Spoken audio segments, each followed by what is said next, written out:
সময় সবসময় একরকম থাকে না। এই সহজ সত্যিটা আমরা বুঝতে চাই না বা বুঝলেও মানতে চাই না। নমস্কার, আমি লিপি চলে এলাম আর একটা ব্লগ নিয়ে। আশা করি তোমরা সবাই ভালো আছো আর তোমাদের এলাকার পরিস্থিতিও বেশ ভালো আছে, কারণ রাজনৈতিক পালাবদল হয়েছে। এখন বিভিন্ন জায়গার পরিস্থিতি একটু টালমাটাল হচ্ছে। তো এটা কিন্তু ভোটের রেজাল্টের দিনকেরই ভিডিও। তো ভিডিওটা পুরো দেখো, অনেক কিছু ভিডিওতে আমি শেয়ার করেছি তোমাদের সঙ্গে। সেদিন আমার হাজব্যান্ড বেশ সকাল সকাল ঘুম থেকে উঠে পড়েছে, আর উঠেই তো টিভিটা চালিয়ে নিয়েছে। তো ওকে আগে এক কাপ চা করে দিলাম, আর আমার চাটা আমি ঢেকে রাখলাম, কারণ আমি এখন চা খাবো না। আমি আগে গরম জল খাবো, তারপরে মেথি মৌরি ভেজানো জল খাবো, তারপরে বেশ কিছুক্ষণ পরে গিয়ে চাটা খাবো। আজকে কোনোই তাড়াহুড়ো নেই, কারণ মেয়ের আজকে স্কুল নেই। না, স্কুল ছিল, স্কুলে পাঠাবো না, কারণ ওই যে আজকে ভোটের রেজাল্ট। আমরা ছোটোবেলা থেকেই যা মা কাকিমাদের কাছ থেকে শুনে এসেছি সাবধানবাণী, ভোটের দিন বা রাজনৈতিক কোনো সভা বা এই ধরনের কিছু হলেই আমরা সবসময় নিরাপদ দূরত্ব বজায় রাখি। এর পেছনে কারণও আছে, তবে সেসব কথার মধ্যে আমি আজকে আর যেতে চাইছি না। এই সময় আমার দুই মেয়েই ঘুমোচ্ছে, দিদিরা কেউই আসেনি, বাবাও ঘুমোচ্ছে। আমি আর আমার হাজব্যান্ড বসে বসে টিভি দেখছি। আমি জল টল খাচ্ছি আর আমার হাজব্যান্ড চা খাচ্ছে, আর এইসব বিভিন্ন বিষয় নিয়ে কথাবার্তাও হচ্ছে। যখন মানুষ ক্ষমতায় থাকে, সে মন্ত্রী হোক, নেতা হোক, বা কোনো সরকারি অফিসার হোক, বা শাশুড়ি বৌমা হোক, যখন যে ক্ষমতায় থাকে, উচ্চ পদে থাকলে সে মনে করে সে সারা জীবন ওই পদেই থেকে যাবে, সারা জীবন তার এই ক্ষমতাটা থাকবে, আর সেই ক্ষমতার দম্ভ নিয়ে চলতে থাকে। সে ভুলে যায় যে ইতিহাসটা কি বলছে।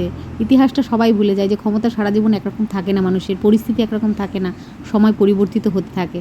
সেই কারণে ক্ষমতা যখন থাকে তখন যারা নিচু, যারা ক্ষমতাহীন থাকে তাদেরকে একটু রেসপেক্ট করতে হয়। বেশিরভাগ লোকেদেরই সেটা মনে থাকে না, তাই যখন ক্ষমতাচ্যুত হয়, ক্ষমতাহীন হয়, তখন তাদের পরিস্থিতিটা খুবই করুণ হয়। কিন্তু যাদের মনে থাকে, যারা ক্ষমতায় থাকার পরেও বাকিদেরকে রেসপেক্ট করে, শুধু ক্ষমতার দম্ভ দেখায় না, তারা কিন্তু ক্ষমতাহীন হওয়ার পরেও আর এই সম্মানটা সব জায়গাতে চলে। শুধুমাত্র যে আমাদের এই যে এখন ভোটের ব্যাপার, রাজনৈতিক ব্যাপার, সেটা নয়। সংসারটা হচ্ছে সব থেকে বড় রাজনীতির জায়গা। তো যাকে এসব কথা বলে আর আমি আমার ভিডিওটাকে বড় করতে চাই না, আর বোরিং করতে চাই না ইনফ্যাক্ট। তো দেখো, আমার বড় মেয়েকে তখন থেকে ডাকছি, তো অনেক বলে বলে ওঠালাম, ও ঘুম থেকে উঠতেই চাইছে না। ঘুম ভেঙে গেছে কিন্তু বিছানা থেকে নামবে না। তো নামানোর পরে বিছানা টিছানা গুছিয়ে নিলাম। নেওয়ার পরেই দেখো আবার একটু চা করছি। আসলে কিছু লোকজন এসছে বাড়িতে কাজকর্মের ব্যাপারে, তো তারা নিচে কাজকর্ম করছে, সেখানে তাদের জন্য চা করে দিলাম। 3 কাপ চা করলাম, কিন্তু চা খাবে দুজনা, তো 2 কাপ দিলাম, বাকি 1 কাপ আবার আমি খেয়ে নিলাম। এবার বড় মেয়েটাকে পড়তে বসাবো। উঠলে এত বেলা করে, পড়তে পড়তে বেশ বেলা হয়ে গেছে। একটু পরে আবার ছোটোটাকে স্নান করাতে হবে। ওটাও আবার স্নান করার টাইম হয়ে গেলে না কান্নাকাটি শুরু করে দেয়। বাচ্চারা এসব জিনিস খুব ভালো বোঝে। আর ওই দেখো, একজনকে পড়তে বসিয়েছি, ও পড়া বাদ দিয়ে মনের সঙ্গে খেলায় ব্যস্ত। দেখলাম এভাবে হবে না, পিসিকে বললাম ওকে বাইরে শুয়ে দিয়ে একটু তেল মালিশ করিয়ে দাও, আর এই ফাঁকে আমি একটু পড়া দিয়ে দিই। ওকে কিছুটা কাজ দিয়ে দেবো, কিছুটা নতুন পড়া করিয়ে দিলাম, আর তার সঙ্গে কিছুটা কাজ দিয়ে দিলাম। এবার যাচ্ছি ছোটোটাকে স্নান করাতে। আমার বড় মেয়ের সময় কখন সাবান শ্যাম্পু দেবো, কতদিন পর পর দেবো, এটা নিয়ে আমার খুব কনফিউশন ছিল। তারপর ডক্টরকে জিজ্ঞাসা করে সেই মতো ওকে সাবান শ্যাম্পু দিতাম। আর ছোটোটার বেলাতেও আমি ডক্টরকে জিজ্ঞাসা করেছি। ডক্টর বললেন যে সপ্তাহে 2 দিন দেবেন, আর এরপরেও যদি ওর মনে হচ্ছে মাথা চুলকোচ্ছে বা গায়ে কোথাও সেরকম মনে হচ্ছে যে আমার নিজের যদি মনে হয় যে দেওয়ার দরকার আছে, তখনও আমি সাবান শ্যাম্পু দিতে পারি। তো দেখো, এগুলো ডাক্তার প্রেসক্রাইব করা সাবান শ্যাম্পুই আমি ওকে ইউজ করাই। এখনও নিজের পছন্দ মতো কোনো ব্র্যান্ড ওকে ইউজ করাই না। আসল ব্যাপারটা হলো বাচ্চাটা স্যুট করছে কিনা, ওর কোনো এফেক্ট করছে কিনা স্কিনে, সেটা দেখে নেওয়া। আর তার সঙ্গে সঙ্গে এখন তো সমস্ত প্রোডাক্টের উপরে কী কী জিনিস থাকে, সেই জিনিস প্রোডাক্টের মধ্যে সেটা লেখা থাকে, সেটা একটু দেখে নেওয়া, কোনো ক্ষতিকারক জিনিস আছে কিনা, বা একটু রিভিউ দেখে নেওয়া। তবে সবসময় যে সেই ইউটিউবের ভিডিও বা সোশ্যাল মিডিয়ার ভিডিওগুলো সবসময় যে অথেন্টিক হয় সেটাও না। সবচেয়ে ভালো ডক্টরকে একবার জিজ্ঞাসা করে নেওয়া যে এই প্রোডাক্টটা ইউজ করবো কিনা। তো যাক, দেখো এদিকে বাবু স্নান হয়ে গেছে, এখন সাজুগুজু করছে। সাজুগুজু করার ক্ষেত্রে এখানে একটা কাজলের ব্যাপারও একটা ব্যাপার আছে। আর সবাই অনেক বড় বড় টিপ পরাতে পছন্দ করে। আমি কিন্তু আমার বাচ্চাকে বিশাল বড় করে টিপ পরাই না, কারণ আলটিমেটলি ওটা একটা কার্বন। তো সেই কার্বন জিনিসটা আমি অতটা স্কিনের উপর দিতে চাই না, কারণ যাই হোক না কেন ওটা স্কিনের জন্য খারাপ, ভালো জিনিস তো নয়। আর ডক্টর যখন বারণ করে, সেটা নিঃসন্দেহে কিছু খারাপ কিছু আছে বলে ডক্টর বারণ করে। তো দেখো, এখানে খাবার টাবার রেডি হচ্ছে, আর খবর কিন্তু চলছে, টিভি কিন্তু সকাল থেকেই চলছে। আর এই নিয়ে রাজনৈতিক তরজাও চলছে বাড়িতে, কি হতে পারে না হতে পারে। একটা সময় পরে আমরা বুঝতে পেরে গেছি সবাই যে কি হতে চলেছে। এখন 12:30 বাজে, ছাদে এসেছি একটু। আসলে আমার মেয়ের মনে হচ্ছে একটু খেলা করবো, 12:30টার সময় ওর খেলতে ইচ্ছে করেছে। তো এখনও স্নান হয়নি, ওর ছোটোটাকে স্নান করিয়ে রেখে এলাম, আর এতক্ষণ গাছে জল দিল। এবার মনে হয় একটু দোলনায় বসবে।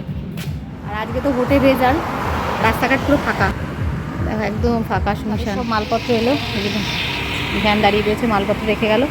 আর এই যে ঘোষ কাকুও চলে এসছে। অঙ্কুর কেন আসছে? চল নিচে চল, 12:30 বাজে, 12:30 না 12:45 বাজে চললো। স্নান করবি না?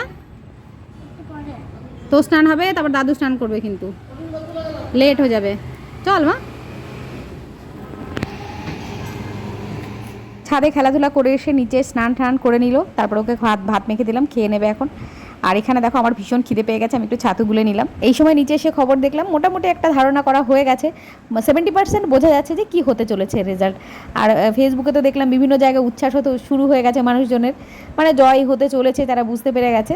তো যাই হোক, আমাদের যেটা চাহিদা সাধারণ মানুষের, সেটা হচ্ছে আমরা যাদেরকে নির্বাচন করি, আমাদের চাহিদা থাকে যে সে আমাদের সুখ দুঃখ, আমাদের যে চাহিদা ডিমান্ড, যে আমরা নির্ভয়ে বাইরে বেরোতে পারবো, সবাই যে ছেলে মেয়ে নির্বিশেষে আমাদের কর্মসংস্থান হবে, যে দ্রব্যমূল্য মানে সমস্ত কিছুর যে দামগুলো বেড়ে যাচ্ছে, সেগুলো একটা দাম তো বাড়বে এই জিনিসের দিনের পর দিন, সেটা একটা লিমিটের মধ্যে বাড়বে, এই টুকিটাকি চাহিদা আমাদের থাকে, সেগুলো ফুলফিল হলেই আমরা খুশি।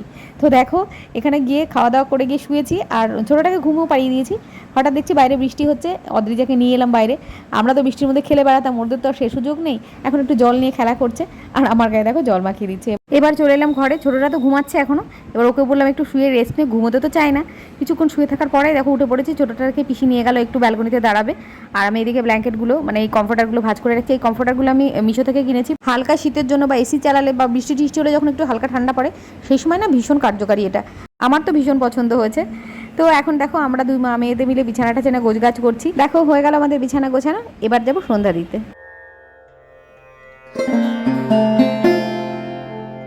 সন্ধ্যা দেওয়া হয়ে গেছে, চা টা খাওয়া হয়ে যায়, সন্ধ্যাবেলা যা টুকিটাকি মুড়ি টুড়ি খাওয়া, যে যার মতো সব খাওয়া দাওয়া করে নিয়েছে।